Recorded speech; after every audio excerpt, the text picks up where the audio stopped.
Happy Wednesday, folks. Indeed, it is a happy Wednesday. Yeah, we got us a cartoon collection, E-Man Masters Universe Clawful, with a warrior with a grip of evil. And this Clawful is always different because he doesn't, he's from the Filmation cartoon and he doesn't look anything like the Muppety looking Clawful that we're all used to, that we had growing up and stuff like that. And he just looks like the cartoon version, which is cool with me, but it's kind of funny because how all the cartoon villains in this series were just really stupid. And in most cartoons, a lot of the villains are really stupid, except for maybe GI Joe, and a little bit maybe even I don't know Transformers. Some of them can kind of give or take, and some of them just being like brutish, annoying, pest-like or whatever, and then some just being downright gnarly. And then like Soundwave, I don't know. Soundwave's pretty dope. He's not like I don't know. He's pretty. He's one of the I don't know Boba Fett type villains, man. He's pretty savage. Anyways, yeah, I need to shut up. We need to check this figure out. But this has been out forever. I just now getting my hands on it because I haven't been collecting much Motu lately because it's just not on the budget lately. I don't know, just not. Even though I do love me some Motu, you all know that. And this is from Drell's Return. Which, yeah, I remember him blowing on this horn thing and all this weird black smoke coming out, looking pretty gnarly. And, yeah, and Drell is one of the most annoying Trollins to me. I don't know, I always thought that character was annoying in the cartoon and stuff. Let's see, and I actually have her, the Mondo version of her too. So anyways, includes the Horn of Evil, twist into powerful battle positions, and I just need to find Spike-Ore. I found this one at Target down south, off of Ben White or whatever, and I haven't been any other Targets lately, just because pinching pennies. But yeah, I want to get Spike-Ore, man. I want to get him. I already have Webstar, we already have Evil in, and it's funny because my buddies on the West Coast, they always get their Motu stuff like way sooner, and a lot of other pockets of states and stuff get their Motu sooner than Texas or whatever. At least I don't see a lot of the new stuff here in Austin until like months later, and yeah, so I know my buddy's finding stuff, over on the West Coast, and then finally when it hits here, it's always months later. So when they have it, I go look, and then I'm like, oh, no dice, man, it's not here yet. Anyways, let's shut up and get this guy over. Here he is. Here is this Horn of Evil, which to me almost just looks like, I know it's cartoon accurate and all that stuff, but it almost just looks like a 3D printed accessory, in some cases. But it's not, and yeah, it's pretty cool Horn of Evil. Looks like a bugle, have you ever eat the chips, a bugle, like a really bad bugle that's been hidden in like Skeletor's bone throne or whatever. And let's see, and here's the modular little pamphlet that shows you all the parts that can be taken off. There you go. And then we have a comic book to read, to cold read. This is He-Man Masters Universe, Honor Amongst Thieves, which is, that was the D&D movie, right? Or whatever, I thought, maybe. Anyways, yeah, this looks pretty funny because the art looks almost pretty much horrible on here. It looks pretty bad. It looks like I think I could have done better with the art on the cover, but we'll see when we get dip into the comic. I don't know, actually, it's not too bad, but it looks just kind of silly. But maybe that's supposed to be cartoon-esque, But yeah, here's our Clawful. Can't remember how his voice sounded in the cartoon, but they're always sounded so weird. I think he had more like a modulated voice. It had some kind of maybe a synth mod or something that modulated his voice. And he sounded a little bit more weirder. But yeah, he's freaking rad. And he doesn't have the snapping claws. He just has like the regular buzz off claw. And he has the regular, also, yeah, I mean, he doesn't have the giant claw that he should have. He just has the regular pincher claws, which are cartoon accurate and stuff. So yeah, it's not a gaff or nothing like that, man. It's legit. But he looks cool, man. And I don't know. I like Filmation, He-Man. It's like I was there for the beginning and the end of it all, And yeah, it's cool, man.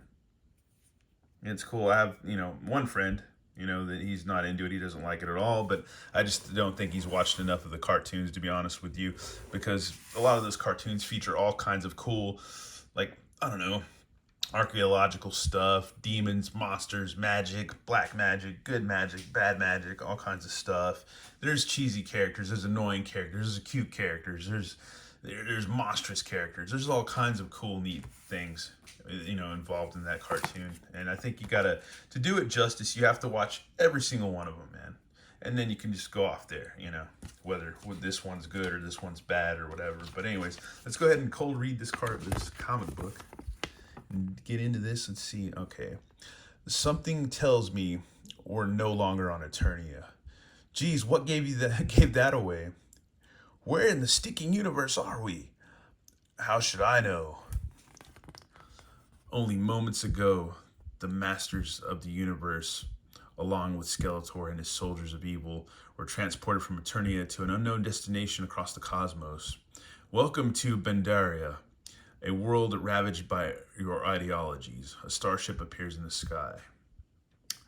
We've never set foot here.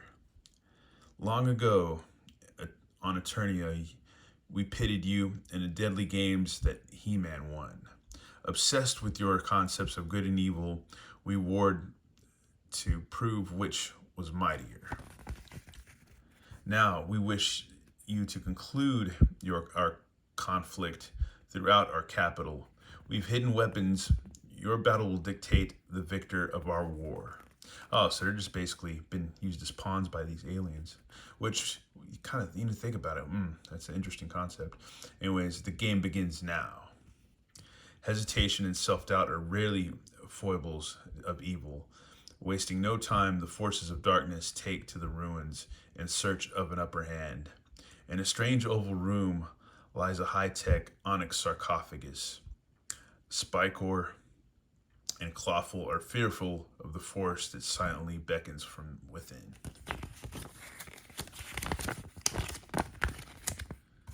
The Horn of Evil, the sinister artifact that can transform all in its wake from good to evil.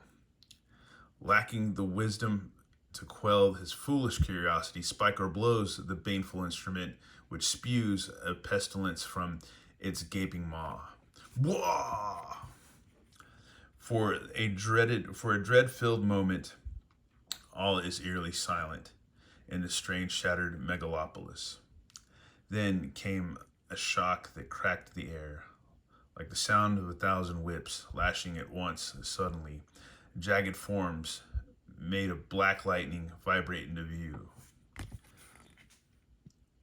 For time immemorial, they've been hiding in plain sight. A lost unknown race of eldritch beings called fractures. They are without scruples or allegiance and were summoned by the dark call, which seized upon their frequency, bringing their symmetry sharp into focus. Interesting. Begone, lightning plague. Don't. Maybe I should blow the horn again. Don't. What do you think they want from us? I don't plan to find out. Ba-boom! Though valiant Skeletor's energy blast was useless against the onslaught. What's the plan? What do we do? You distract them while I escape. Master's curses. I need your help. Skeletor, ever quick, ran, seeking the aid of the unlikeliest allies. Wow, Skeletor has got some nerve asking us for help. Does anyone else think they're hallucinating? For the briefest tempting moment, He-Man contemplates letting Skeletor and his men be overtaken by the cosmic monstrosities. But then his moral compass, his greatest strength, kicks in. We must save Skeletor. Do we have to? I don't like it any more than you, Orko, but He-Man is right. Zum, krum. Curse you, most of all, curse you, He-Man. Drum. And just as Skeletor thought he would meet his final destiny, the Masters of the Universe arrived. Though the Horn of Evil summoned their weird inklings, like all forces of darkness, there is only one cure: the power of light. An excellent game, Masters. You've proven that good is truly more powerful than evil. However, we still don't understand why. There is no honor amongst thieves. Virtue cannot be stolen. It must be earned. Thus, the Bendari returned the Eternians, honoring the battle's outcome as their own. So yeah, there you go. That wasn't bad, man. It's kind of silly, kind of goofy.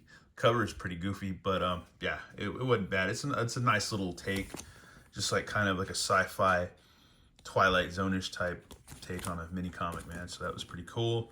And we got to see the Horn of Evil again, bring some weird stuff into into play. And yeah, man, it's cool, man. It's cool. So if you want to, you can reenact what happened here, or you can pretty much reenact like the cartoon and stuff like that too, with him blowing the horn or whatever, So that is cool. So anybody could use the Horn of Evil, to be honest with you. Even our good buddy Clawful here. So yeah, there you go. Anyways, once again, thanks for watching all. Have a good one. All right.